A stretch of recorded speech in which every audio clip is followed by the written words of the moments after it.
Hello, Oh, hi. Hey, Steve. Hi, Jack. How you doing? Steve Good, and how are Jack. you? I'm great. Poor Karla has laryngitis, so she can't join, unfortunately. Oh, no way. That's no good timing. I have a bit of a croaky voice as well, but luckily I'm not going on stage every night screaming. So, Yeah, yeah, yeah. That certainly didn't help. so where are you guys? We're home at the moment in Dublin. You're at home? You have a little bit of a break? Yeah, a few weeks off. Yeah, we just got back we did a week of in-stores around the UK there from the 5th of January to the 11th, and then finished up in Dublin last Thursday. So, Yeah. couple of weeks off now, and then back off to Europe on the 7th of February, I think. So, Yeah, nice. And then it goes crazy again. yeah, three months of madness now. Yeah, yeah, yeah. So I don't think there's a band on the planet that's had a better start to 24 than you guys. Yeah, it's Like, certainly gone well. yeah, like I've been watching it from afar. I'm over in Montreal. It's very snowy Montreal today. And it just seems like a complete whirlwind of what's been going on. You had like the albums charted quite high, and you had all these sold out shows where people like one of my friends tried to get into the Brighton show, no chance. He had to listen from outside. Oh, He said he really? sounded good, but he couldn't see anything. So, I don't um, think people at the show could see anything in that one either because it was like in the middle of the record shop as well. So yeah, exactly. yeah, So, has this taken you by surprise a little bit? I think so. Yeah, I think we had high hopes, for sure. But I think particularly the level of response it's gotten, and particularly outside Ireland and the UK, where we've kind of obviously built up more of a following because we play here live more often and stuff. But the response from North America and Europe in particular has been definitely a bit of a surprise, I think, and all a bit mad to be honest. But good, bad. Yeah, absolutely. Yeah. So my first question was going to be: is anybody happy? Very happy, yeah. Very happy. Finally. Well, we're all delighted. Delighted, um, a lot of anxiety bringing out an album, I think. With definitely just a bit of nerves. So the way it's gone has exceeded our expectations, and we're all just kind of like very grateful and appreciative, like, people buying it yeah. and What? listening to it. So what's been the highlights of the last 2 weeks? Like, it's been a bit of a whirlwind. Like I say, what's been the highlights? Getting home to bed. Um, I don't I know. think the day the album came out, we played our first in store in Rough Trade East. But I think the excitement of that day was really nice because we got over to London that morning, met up with our managers, Pete and Alex, and one of the lads from City Slang is based in the UK. But that was just a really like because everything was coming in on that day and everyone was hearing the album for the first time. Um, yeah, I think that was quite special, you know. It felt like a really nice, and the fact we all got to get together again as well, like the four of us and the wider team. And then the night after that, we played like a normal gig in the Shackwell Arms in London. Um, so that was kind of a nice, proper, normal, sweaty sprint gig. Um, so that was definitely a lot of fun as well. So like only maybe 150 cap room as well. So like very small and but what you want, you know. Yeah. Well, enjoy it because I don't think you're going to be playing those kind of rooms for very long. And No, no. I know you went back to Whelan's as well. How was that? Yeah, like again, we played. There's two main rooms in Whelan's. Well, not main rooms. There's one main room, sorry, and there's a small room upstairs. So we did the small room upstairs. So again, it was like Shackle Arms, very small and sweaty, and those gigs are just a lot of fun to play. That was yet the end of a week, so I was probably a bit drunker than I normally would be playing. But yeah, Well, you had some I things to think celebrate. yeah, yeah, exactly. I think that one was almost as much for us as it was for anyone else. You know, it was the yeah, upstairs in Whelan's is where we played our first ever show. Right. No, same as Shackwell, we could have played a bigger venue, like, but just with release week, it was nice to do a kind of a nice, intimate setting. But yeah, I think we had one sign and one in store, and then that actual gig all in one day in Dublin. So we were all hanging on by a thread by the end, but having a very good time doing it. Obviously, Carla's the lyricist, and then you guys like help put all the songs together. Um, the lyrics are super personal, very cathartic. How do you think she deals with going on stage every night and like reliving all these traumas? Does she talk about what it's like to do that every night? Yeah, I think by the time we've actually gotten to the stage, a lot of the difficult work has kind of been done for Karla, as in it's getting pen down on paper, and particularly actually recording the tracks was probably the most difficult personally for her. Whereas by the time we get to stage, you're kind of at that point where obviously it's our music, but you're kind of giving it over to everybody else, and it's kind of you just lean into that kind of live presence and kind of the actual show itself. It takes on a life of its own in a way. That's where you actually probably get to enjoy it more and get more out of it in a certain way. Because you're also getting that kind of the response from people in person as well, which can be quite powerful as well, and rewarding, I guess. Do people come up to you after the show and like talk to you about their experiences with some of these subjects? I think it's definitely started happening more recently. It can depend on the crowd, but particularly if there's like a bigger kind of young queer fan base at a particular gig, you'll notice it a lot more. And I think particularly for Karla, that's quite special because a lot of when she would have been a teenager learning guitar, playing guitar, it's like there was kind of your handful of people you had to look up to who were um writing about things that she could identify with closely. So I think now for like younger people who have that now with us, it's a bit mad, but it's definitely it's one of those signs that it's like there's a lot of good work being done in it beyond the music itself. Do you guys ever get concerns that she's like sharing too much? No, I mean it's a fine balance, isn't it? But I think we're definitely there to support her. Not encourage her, but if she feels like she has something to say and it's she's gonna say and it's gonna help people, then I think it's probably a good thing, do you know? I think she's probably, she realizes that, say too much, then I don't know, you don't want to put too much out there. But I think she's kind of walked the tightrope, you could say, quite nicely, I think, because it's been just positive reactions mostly from to her lyrics, and I Yeah. think that's just a good thing.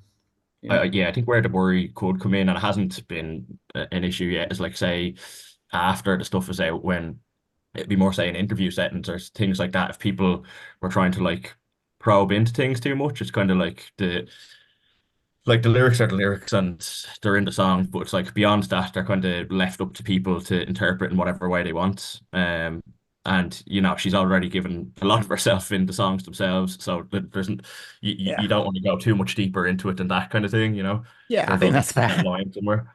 Yeah. Yeah, Yeah. So you decided to, when was the album finished, by the way? It was finished a while ago, right? March. Last year. Yeah. Okay, so and it was recorded in a rural village in France, which creates like a vision of very idyllic, like serene setting for this very in your face cathartic music. Why did you decide to go and record it there? And what was the advantage of doing it there? I think we just we wanted to go away somewhere and just like live and breathe the album, like with no distractions, because I think we're all prone to distractions, whether it be friends going out and stuff like that. Um, so there was a bit of that. There was also our engineer Dan Fox. He had worked in a couple of studios in France, and this one he hadn't, but he'd heard about this studio. Um, and like he checked out the gear, and it all looked amazing. So kind of on his suggestion, we went to it.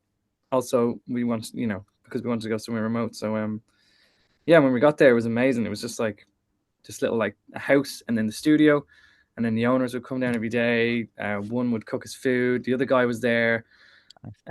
If anything broke, he would come in and fix it like straight away. Like it was sometimes you go into a studio and in the pictures everything looks great, and then when you get there and you hit the keyboard, like it doesn't work or something, or but everything there worked perfectly. And so yeah, that was kind of the reason, I guess. At what point during the recording process do you think about how the songs are going to sit on the album next to each other, like the track listing? Oh, that was a toughie. We were kind of doing it as we went. So like as we tracked songs every night, we'd sit up in the control room and listen back to everything we'd done so far. So it was an ongoing process from say when we had 5, 6, you're starting to kind of plan it out. We knew from the get-go that Ticking and Heavy would be number 1 and 2 on the track listing. and we knew that Letter to Self itself would be the last song. But then there was movement within that. But yeah, I think definitely towards the end of the when we tracked everything, we had a pretty good idea, but then it actually changed again because when we started working out the times for vinyl, so side A and side B were going to be like there was too much of a difference between them, I think, in the original track listing, which wasn't actually too far off what we have now, but it was slightly different. I can't even remember. But then we went through weeks of like tearing our hair out, being like, oh no, what if we change this here, put that there? But we'd end up like talking about it for hours and then come back to what we had in the first place anyway. So we got to the point where we're like, no, we have to stop this. And also, I think Yeah. if we keep coming back to this, we've settled on one that we think is the right track list. And It's definitely a challenge, I would imagine, to say, yeah, this is it. This is the album's done. This is the order, everything, and sign off on it. But I think especially with you guys, especially with Karla's lyrics, because it is such an outpouring of, emotion to actually put that down on wax, as the kids say, and say, this is what the world's going to hear. That must be, quite a hard thing to do, I think. That was, yeah, that definitely was another hard thing about it, because we wanted it to make sense, like, in a story kind of way. I don't think like Up and Comer could have been early in the album or something, or a Letter to Self definitely not early in the album. Like, that had to end it. So yeah, that was, as Jack said, trying to get like, the timings right on each side, but also, lyrically make it cohesive in a way. sonically as well, then, it's like you Yeah, have it was tough. those Like, yeah, competing. some songs that we thought like had to go together, like A Wreck and Literary, we just thought definitely needed to sit beside each other because they were kind of like similar vibes. So yeah, it was definitely a learning thing. Yeah. Next time Well, it'll be I have to say it worked. It flows really nicely. Like, especially with the opening, it makes sense. Is that a song that you would open a gig with? Because I can imagine that. Yeah. That's Yeah. I think we've actually had taken where like it was probably one of the first songs written on the album, and before half of the album was written, I think we already knew that was going to be the opening track on the album. It just has that really, slow, steady build throughout it that it was always going to be the case. Did you have other tracks that didn't make the album? Like, is there going to be like a deluxe edition in a few months' time that comes out? We actually recorded two more tracks that aren't on the album while we were there. One of which is Drones, which is actually an old song. Oh, yeah. And then another one, Spiraling. And yeah, Spiraling. Which I think there's actually a bonus 7-inch of one of the, I think it was just Rough Trade had them or something. But they'll probably be on some version eventually. But we Yeah. also had a bunch of other demos that we didn't even track because obviously you only have so much time in the studio.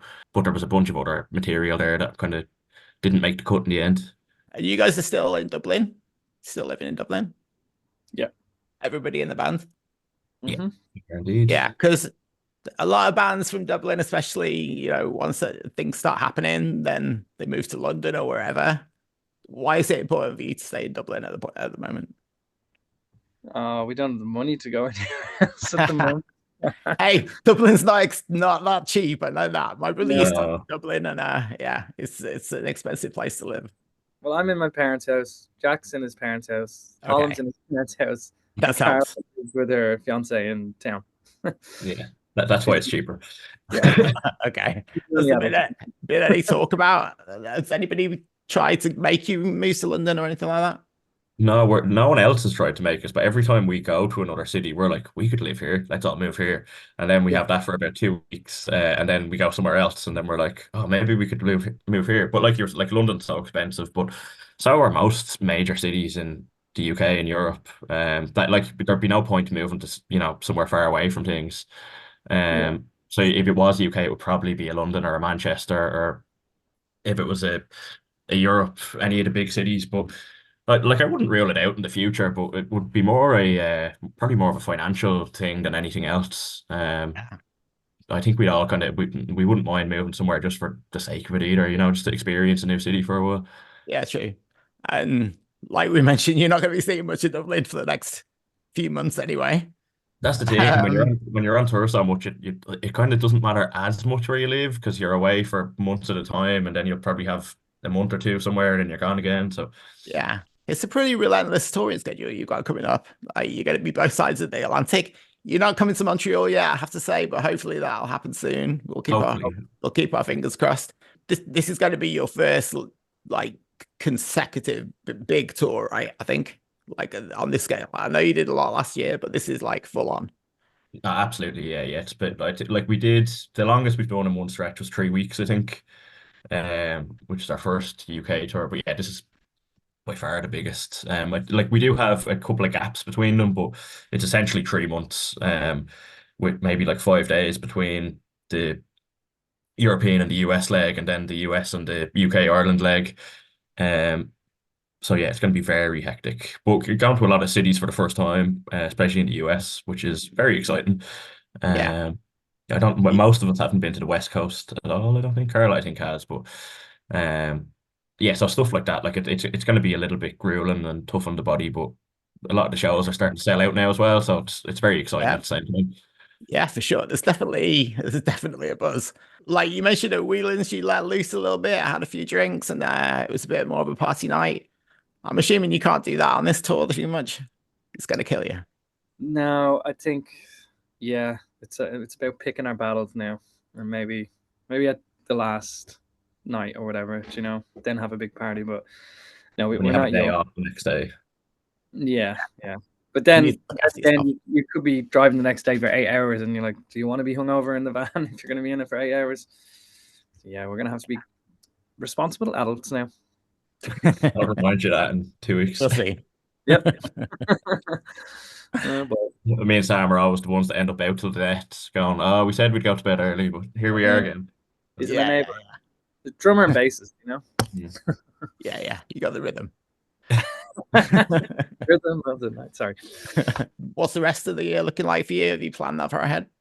Festivals most of the summer, so they're kind of still being slotted into place at the moment. We have some confirmed, but yes, I think the next kind of couple of months now, there'll probably be a lot more coming in. So that'll probably be May, June, July, August will be pretty full on with festivals.